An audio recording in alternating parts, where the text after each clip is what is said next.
Good evening, everyone. I am your host, Rick Richards, and this is COVIDcast 36. It is April 10th, 2020, Good Friday. Welcome to the show. Thanks for spending your evening with me, or your day, or whenever you're going to view this. Thanks for stopping by. Let's get started. So yes, welcome to the show. Shout out to the Glitch Doctor for that catchy little intro there. Shout out to Jixer, Terry McLean, superfan Julia. Julia has elevated herself to superfan status now. Could be some toilet paper in it for you, Julia. Tammy, Kim, Tanya, special friend of the show, Lisa. Although Lisa could comment some more, just saying. Producer Dave, his fluffy buddy Odell, and a special shout out to Headrush. Does anybody remember Headrush? You know, the UFC canceled their event this weekend. All the forces aligned against them. You know, Dana White, I got to give him credit. That guy was moving heaven and earth, Elysium and earth, to get UFC 249 up and running. It was going to be a private island. Then it was going to be the Tachi Palace in California on the Indian reservation. But the head honchos at ESPN and Disney said, yeah, not so much. Thanks, guys. One more thing that we don't get to look forward to. So that's out. That's out. Some people will be relieved. Some people will be disappointed. And some people will be broke as a result. So I thought I would give a shout out to Headrush. I got this shirt from my boy Shane Carwin back in 2010. Shane Carwin, if you're not aware, was a former UFC interim heavyweight champion. He knocked out Frank Mir in, was it 2009, 2010? Man, it's a while ago. But anyways, it was in New Jersey. He fought Frank Mir for the interim heavyweight championship, knocked him out in the first round, and the rest was history. Anyways, I was tight with Shane. Shane's my boy, and he gave me this shirt. And you know, it was autographed, but I just like wearing it. It fits me well. Me and Shane wear the same size shirt, so that will say a little bit, right? So anyways, shout out to Shane and Headrush. It's a shame on the UFC show, but it is what it is. Now a quick word from our sponsor. I am drinking tonight. Where's my jar? Somebody made it. Oh, it was me. I made off with my jar. I'm drinking tonight Athletic Alliance Havoc Neuro. It is a combination pre-workout and nootropic loaded with things like citrulline malate, alpha GPC, huperzine, betaine, beta-alanine, lots of really good stuff in there. Also, Athletic Alliance Advanced Nootropic, which is empty. Come on, boys. So if there's going to be any more shout outs, you know, the boys over at Athletic Alliance better bring some of this over. I don't like staring at empty jars, damn it. And I don't know if you're troubled by the quarantine or troubled by just the thought of getting this over here. If you're not in the mood, you get in the mood and you get your ass over here and get me a new jar of the Advanced Nootropic. This is some bullshit here, man. I need that stuff. I want it. Let's move on. So I am introducing a new segment to the show, and I am calling it Translating Trudeau. Because you may notice when our fearless prime minister gets up there and does his speeches, he has a translator for the hearing impaired, a translator for the French audience, and I think it requires a translator. I think he requires a translator for those that don't understand a bullshit or a nonsense that he likes to speak. So I thought I would share this little gem with you. Make sure we get good volume on this. Of what Dr. Tam explained yesterday is that if people want to wear a mask, that is okay. It protects. It's funny how he has to pause and think about what it actually does. If people want to wear a mask, it is okay.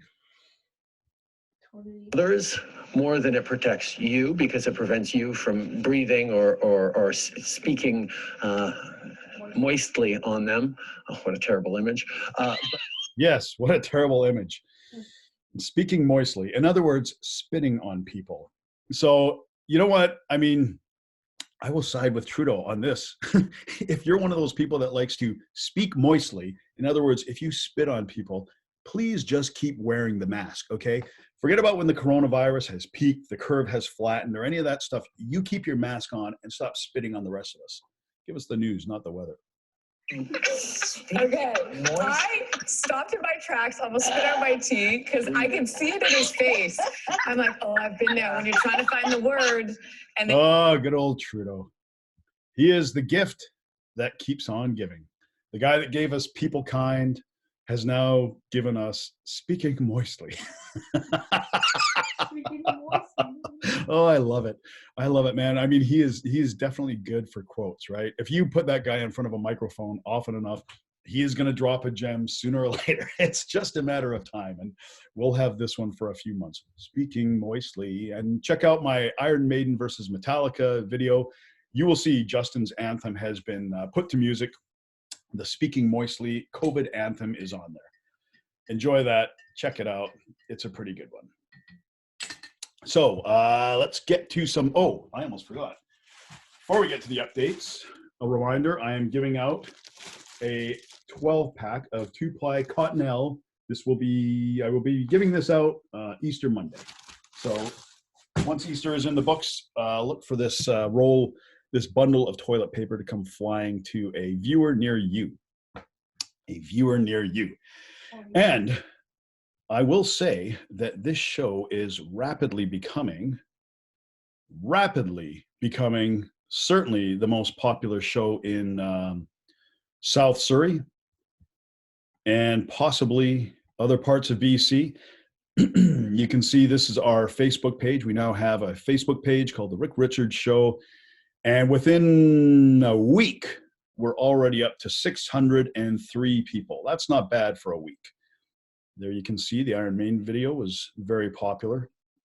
Iron Maiden versus Metallica video was very popular, I should say. And yeah, so head on over if you want to the Rick Richards page. If you are if you're one of the Facebook faithful, go on and check that out. We post the shows there, and we have some more comments on there, and we post some exclusive content on the Facebook page as well.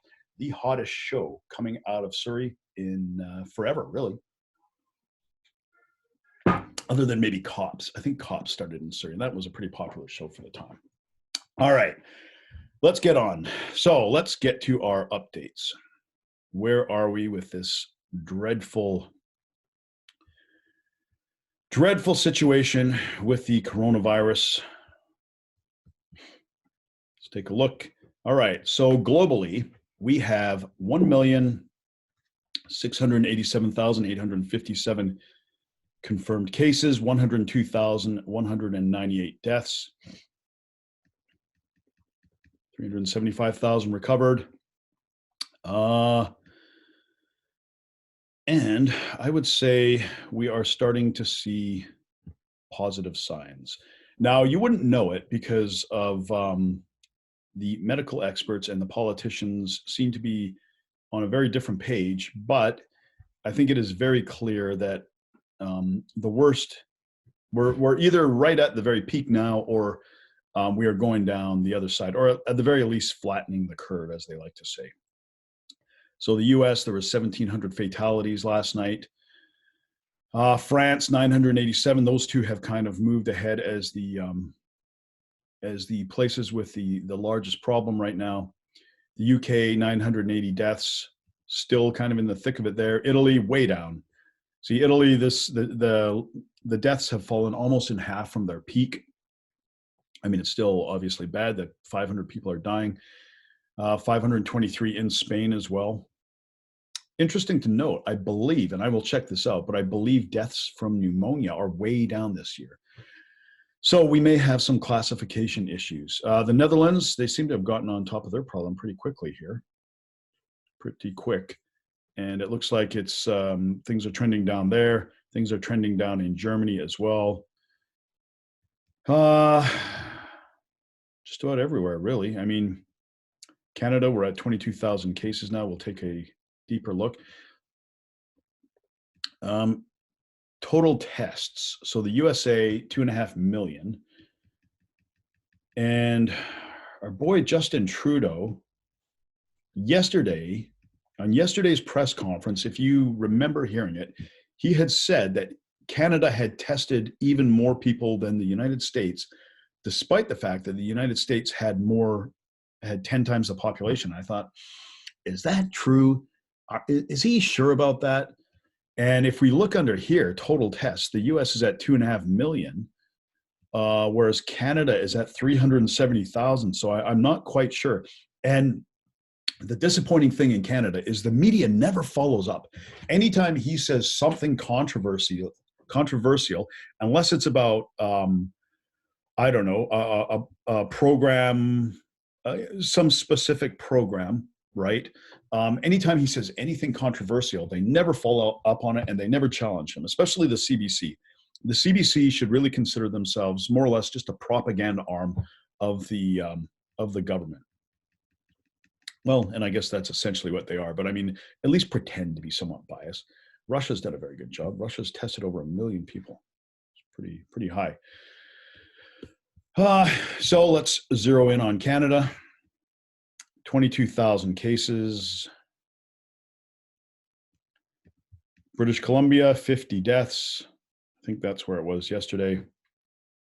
Ontario, 222 fatalities. Quebec, 241. Yeah, I mean, what did Quebec say? Quebec said I have to go back and watch again, man. I look at so many of these numbers that I forget which ones come from which day. But I do remember them saying that they expected something like, what was it, Ivan? Like 100,000 deaths at least, something like that. No, it wasn't 100,000. They expected a lot, though. I mean, they expected, I think it was like, Ontario was expecting 3,000 to 20,000 deaths, or 3,000 to 16,000, which is 4,000 to 40,000. Yeah. Okay. Well, you know what? Forget it. Me and Ivan don't have a clue what we're talking about. So I will say no more. Here's Trump. I don't know. Trump's always speaking about something. We're doing tests. We're doing the very best tests. Our tests are greater than anybody else's tests. I think for the next 6 months, we can expect to hear him talk about how he's done the best job of anybody. Everybody is amazed. Everybody's complimenting him on what a great job he's done, right? Okay, total for Canada, 22,556 people have now died. But you know what? I mean, this number is going up pretty slowly, right? Pretty slowly. And I think I'll do a comparison show on what early projections were and what current reality is looking like. And I can say with a fair degree of confidence, yeah, that we're nowhere close to the projections. And bear in mind that all of the projections took into account things like social distancing, quarantining, isolating, business closures, all of that stuff. They were all taken into account. So when people say, well, this is what's working. Well, no, I mean, that was factored in from the get-go for most. I mean, there are certain models that predict no social distancing or whatever, right? So let's look at what's new. Actually, you know what? Let's stop for a second here. All right. So I'm going to jump into the theme of the show. The theme of the show will be the new normal. And I want to start off by telling you about a story. So if I go back to college or post-secondary institution, I went to a place called BCIT. That's the British Columbia Institute of Technology. And I was taking broadcast communications there. And actually, if I go back even further, if I go all the way back to high school, I wanted to get into radio. We had some sort of career day in high school, and I had seen a guy from, I think it was CFOX. He came by our school. And, all the other careers, this guy showed up with long hair and glasses, sunglasses on, and he had a voice to talk like this, And I thought, wow, that's pretty cool. That sounds like, when you're a 17-year-old, that seems like a pretty good job, right? So I had even begun doing announcements, lunch hour announcements. I had started doing those, called myself Lance Smooth. I used to go, hey, everybody, it's Lance Smooth. These are the announcements for today. the special in the cafeteria is giant cookies. You know, I used to do all that crap, right? So anyways, that was kind of what I thought would be like a real cool career, right? So fast forward a couple of years, and I'm in BCIT. And now I'm taking this to the next level, right? Some of you will remember this. So BCIT, Broadcast Communications, it's a program there. You pay for the program, obviously, and you go through, you take a bunch of courses with the objective of being a broadcaster, right? And by broadcaster, we kind of mean radio DJ, right? So anyways, we were at the end of the first year, you know, studying, paying our way through the school, right? Taking courses that we don't like, some of the ones we do like, setting up mock radio stations. And at the end of the first year, what they do is they arrange a broadcast tour, right? So the broadcast tour, what that is all of the students, we leave, right? We travel to different places right across BC. So we go to radio stations in Vancouver, like Kiss FM. And then we go to places like Prince George, Kamloops, I think, Kelowna, Vernon, you know, stuff like that, right? And we see, because the idea is that a lot of people, their first job would be, you know, somewhere out in a small town, a small market, they would call it. And once you build up experience, then you can come back to a bigger market, right? So that was sort of the objective. Give you some exposure to the type of places you were likely to be working, right? So here we are, a bunch of enthusiastic students, right? And our very first stop was Kiss FM. Kiss FM in Vancouver is 96.9. By the way, I have another funny story about Kiss FM, but I'll do that at a different time. Somebody shoot me a reminder and I'll tell you about the time my pants fell off. What? Anyways, yeah, that's a good one. So anyways, we're all gathered around in Kiss FM, you know, eager students. Wow, we're in the big league here. We're looking at this place. And the program director comes out, and literally the first words out of his mouth are, "This program shouldn't even exist," meaning our school program, meaning that there just isn't enough jobs in this industry to support all the students that are coming out of just your program each year, right? Which wasn't a lot. I mean, it'd be like maybe 40 students, right? So that's literally the first words out of his mouth, that it's going to automation. You know, big stations would be broadcasting and small stations would just pick up the feed. So basically this actual position of being a DJ in every market was being phased out, right? And, you know, you hear that at a place like Kiss FM and, you know, it's a bucket of cold water right down your back, right? So, you know, we were kind of bummed out, right? But, you know, you're young and you're enthusiastic. You've put you've put an entire year into this program. So you soldier on, right? And we began our next trips. So we took a bus, and if anybody's been with radio students, that's not a pleasant experience. You know, a few hours into the trip, the entire bus smelled like puke. The bathroom was a hazardous area. It was a no-go zone. And we ended up getting to our one of our destinations. I think it was, I can't remember the radio station. Anyways, it was in Prince George. So we get to Prince George, and we're thinking, okay, well, now we're in a small town. We don't have to listen to this asshole that's the program director at Kiss FM. You know, he's a pretentious bastard, right? Doesn't want it to exist because he's arrogant. Who knows? Let's talk to some of the people that are actually, you know, kind of in the front lines at the small market stations, right? So we get in there and we meet the nighttime DJ. Like, the nighttime show's a cool show, right? There's nobody around. You can play these long album-oriented rock, you know, 7-minute songs, stuff like that. And you can get a real kind of personal relationship with the listeners. And so we go in, and this is the mid-90s, right? We go in and we see a guy, you know, he's got buck teeth and he's got a mullet. If you remember what a mullet is, that's the long in the back, short on the sides, business in the front, party in the back, right? Kind of like Joe Dirt, if you've ever seen the movie Joe Dirt. Anyways, that's what he looked like. And for those of you that are younger, the mullet was well out of style by the mid-90s, okay? The mullet ended in maybe the late 80s, mid to late 80s.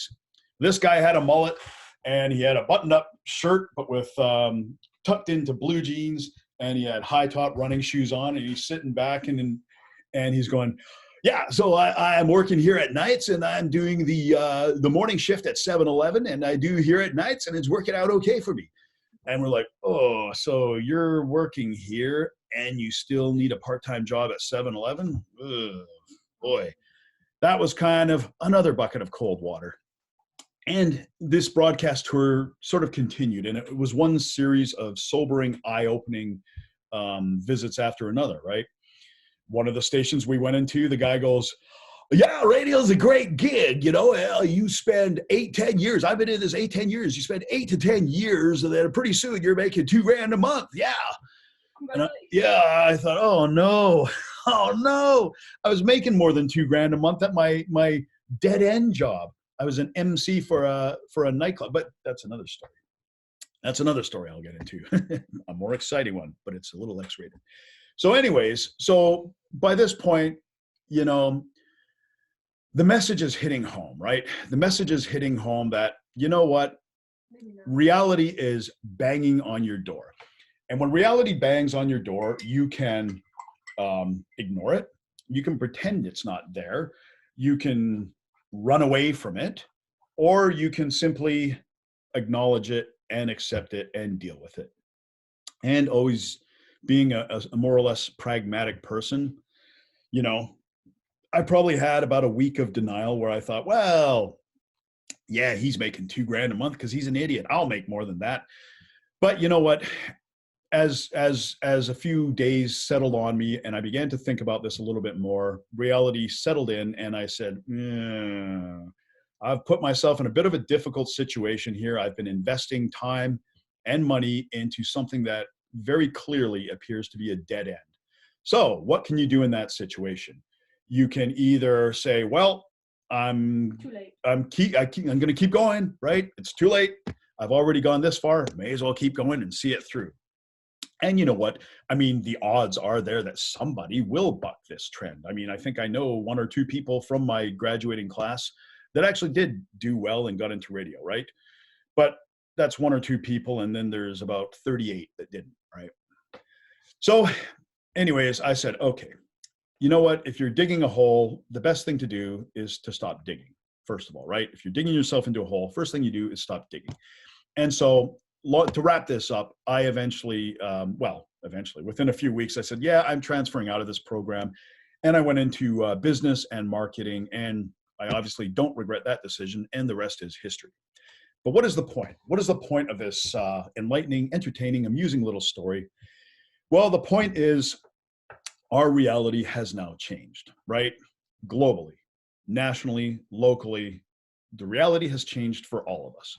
And what we can do is we can sit here and we can pretend that things will go back to the way they were, or this is all just a bad dream and we're going to wake up from it and then carry on as usual. Or we can accept the current situation and accept reality and start dealing with it. And needless to say, that is what I recommend, accepting reality and dealing with it. So let's look at some of the reality of our current situation. All right, coronavirus. This came out in Global today. Police to verify Canadians complying with quarantine order, RCMP says. So if you have a quarantine order, you can expect the police to visit you. And I mean, the funny thing about this is if you're under quarantine and they come to your house, wouldn't that mean you are adhering to the quarantine? At least for the time, right? I mean, if you're breaking the quarantine, they should catch you when you're outside, really, shouldn't they? So Canadian police are to begin visiting homes to enforce the government's COVID-19 quarantine. The RCMP said on Friday, warning that recklessly failing to comply could result in a $1 million fine and 3 years in prison. All right, guys, don't bullshit us. You're not fining anybody $1 million. Who the fuck do you think you can fine $1 million and actually get paid for that? Like, come on. I mean, anybody that can pay $1 million fine, I guarantee they have found a way around any quarantine, okay? You really think they're going to go to Jeff Bezos's house and fine him? Well, he doesn't live in BC, but I mean, Jim Pattison. Let's say Jim Pattison. Jim Pattison is a local billionaire, maybe one of the only ones we have, and owner of the grocery store, Save On Foods. You know, I worked for Save On Foods once. Let me tell you about that some other time. Anyways, do you think any local billionaires or anybody that could afford a $1 million fine is actually going to get fined? No, that won't happen. They will work their way around that. I can assure you of that. 3 years in jail. Okay, so they're releasing people that are in jail because it's a dangerous situation. So they're going to put people that they think may spread the virus into a jail. I'm not sure how that works either, right? So I really don't know where all this is going, but this is part of the new reality we have to be aware of, right? So let's look at some of the other situations that are a part of our new reality.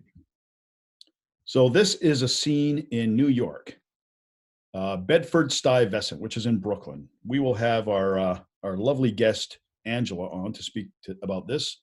Shout out, Angie. Cincinnati. She came from that way somewhere. That should be. She should have stayed in her home. I know she looked weak. Yeah, she should have stayed in her home. That's basic. That's basic ride or die bitch shit. No. They ain't gonna let him go. I would've. Shooting the black and white is a shit. Oh. Shooting with the black and white shit on her. That's probably his sister.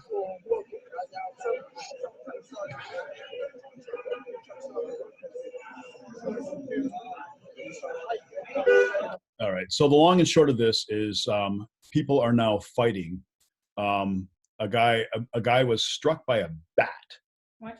He was struck by a bat for being too close, for violating the social distancing. So that is another thing. Some people, if they feel you are too close, they will react pretty violently, it looks like. Here's another part of our new normal.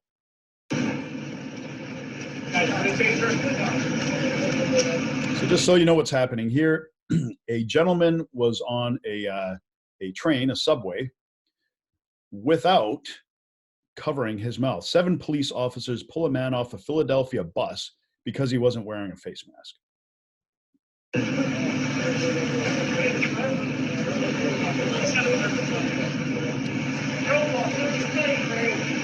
And by the way, I don't advocate getting on a bus without a face mask. I mean, I think that's probably a sound idea because it is a fairly confined space. But I mean, this is just showing you what's the new normal, right?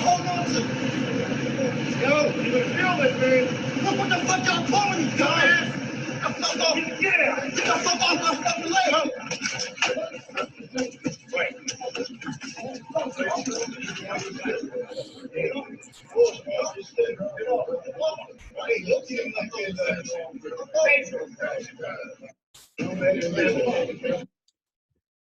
So there you go. So expect to see more people defying this stuff, and this is going to create more and more social tension. You will recall I did a very popular video that went way over 1,000 views on civil unrest, the coming civil unrest. Well, once again, my prediction was bang on the money. And here's something else I found quite interesting. Okay, who remembers Jeff Epstein? Hands. Ivan, you? Okay, so Jeffrey Epstein was a guy that he ran more or less a prostitution outlet, right? He ran Jeff Epstein, he ran what was called the Lolita Express. So he was a very wealthy guy, and he had a lot of really wealthy friends, I guess, or associates. Bill Clinton was one of them. Donald Trump was one of them. Prince Andrew was one of them. And anyways, so Alan Dershowitz was another one. So anyways, they had all these underage girls that were providing massages to these guys, okay? And I think by massages, I think you know what we really mean. Anyways, Epstein ended up going to jail and ended up killing himself twice, right while the camera happened to go out. So a whole other story. But anyways, Epstein is dead. But one of the people that came off quite badly in this was Prince Andrew. So there's many photos of Prince Andrew with some of these underage girls. Prince Andrew is the son, of course, of Queen Elizabeth, younger brother of Prince Charles, uncle to Prince William and Harry. And many photos of Prince Andrew with these underage girls, right? And he came out and he did a rehabilitation interview with I think it was either the BBC or Sky or one of them. It doesn't matter. And anyways, he came out and he said, upon reflection, I think my fault is being that I'm too loyal. And he stuck by this Epstein guy out of loyalty as a friend. And that was his greatest fault, is that he was too loyal. Oh, jeez.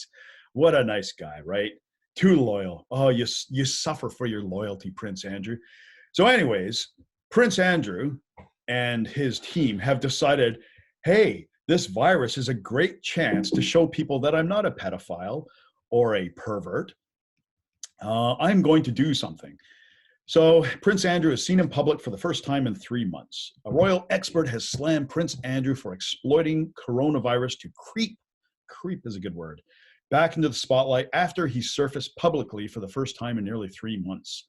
The Duke of York, 60 years old, was seen packing cupcakes into gift bags to be donated to the Thames Hospice in Windsor. Prince Andrew was later spotted arriving at a memorial service for Sir Malcolm Ross at St. George's Chapel in Windsor last month. Blah, blah, blah, blah, blah, blah. He quit all his frontline duties in November following a car crash Newsnight interview with Emily Matlis, in which he failed to apologize for befriending billionaire pedophile. Let's not just say billionaire convicted pedophile Jeffrey Epstein. However, Prince Andrew's most recent appearance has drawn criticism from one royal watcher. And you know what we know this is? All this is PR. It's propaganda. I think we should do a big episode just on propaganda and how these guys really hoodwink everybody into thinking that they're out there doing this wonderful stuff. This guy probably showed up for 10 minutes. He picked this up. They took 3 different shots. Maybe he took a box away in his chauffeur-driven car and off they drove, right? And then they contacted their friends in the press to post the pictures and make it look like good old Prince Andrew is out there, not looking for young girls to bang, but actually out there delivering cupcakes to people in a tough situation. The Duke of York said he did not recall meeting alleged sex slave Virginia Roberts. Yeah, didn't recall. Now known as Virginia Giuffre, and emphatically denied that he had sexual relations with her. Well, we've heard that before, right? So yes, this is also part of the new normal. People taking advantage of the situation to create good public relations. And here is another story that is indicative of the times. So, high school daughter, this is from the United States, Wisconsin. A high school daughter of Slane University of Wisconsin doctor and her husband is pictured for the first time. She was living with the suspect under investigation for her actions on the night of a murder. So what happened is Dr. Beth Potter and her husband, Robin Kerr, and this is their daughter. This is their daughter's boyfriend who he had let move. The parents let the boyfriend move into the house. Okay, here's the parents. You can see them, right? Probably decent people, but a little naive and a little stupid. If you have a daughter and you let her boyfriend move into the house, okay, that is mistake number 1, okay? Nothing good is coming from that. Nothing smart is coming from that. Big mistake right there. Anyways, they, because of the coronavirus, of course, they had a strict policy of social distancing. And he did not like the policy of social distancing. And she kind of went along with what he wanted. And so he got a friend and killed them. What? Yeah. And of course, they have been caught because it was a poorly planned out crime. There's his mugshot. So you let this guy move into your house, your daughter's boyfriend, and you know what? They don't like the house rules, it seems. They're not down for the COVID isolation, and boom, you're shot, dead out in a field. So there you go. That is the, there's a few lessons to be learned in this. And I mean, this might tip somebody off. When your daughter's boyfriend is posting a picture of him holding a Glock and pointing at the camera, maybe that's a red flag. Maybe you should say, hey, honey, let's pump the brakes on this relationship. Or I don't know, sell your house and move to another state. Like, come on, man. Come on, man. That is really dumb. Like, I mean, sorry, look at this woman's face. That's a sucker, right? This is a woman that is born to be taken advantage of. And this guy, he looks like a deer in the headlights. Look at him. Smile. What? This is an empty-headed smile. These are people that are probably smart. They're probably book smart and they're probably educated, but damn it. You know what? This kid saw them from a mile away. Oh, sorry.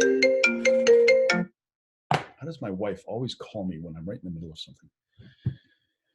Okay. Anyways, so that is that. This is the accomplice. Looks like a friendly guy, right? He looks like a nice guy. Help you out in a tough situation. Mhm. Anyways, so this is the new reality we're dealing with. And I mean, of course, this could be like a 10-part series, but we have to observe and appraise the situation around us and start acting accordingly, right? There may be many things we don't agree with. However, that is reality. I may not agree with social distancing or parks being closed or whatever it is, but I'm not going to start jumping fences, okay? And I'm not going to invade someone else's personal space, right? You just can't. People have to be cognizant of the new situation and they have to adjust. And we're going to get into a lot more on this. We're going to look at what it means for the economy and how the job landscape is going to change and how business is going to change and all of this stuff. But I think we will leave it for now. You guys go out and enjoy the rest of the Friday evening. Enjoy your quarantine. Maybe watch a movie. I mean, how many have you watched already, right? So that's it for tonight. I'm your host, Rick Richards, with our live studio audience, Ivan. Thanks. And remember, let's stick together and can nobody stand against us.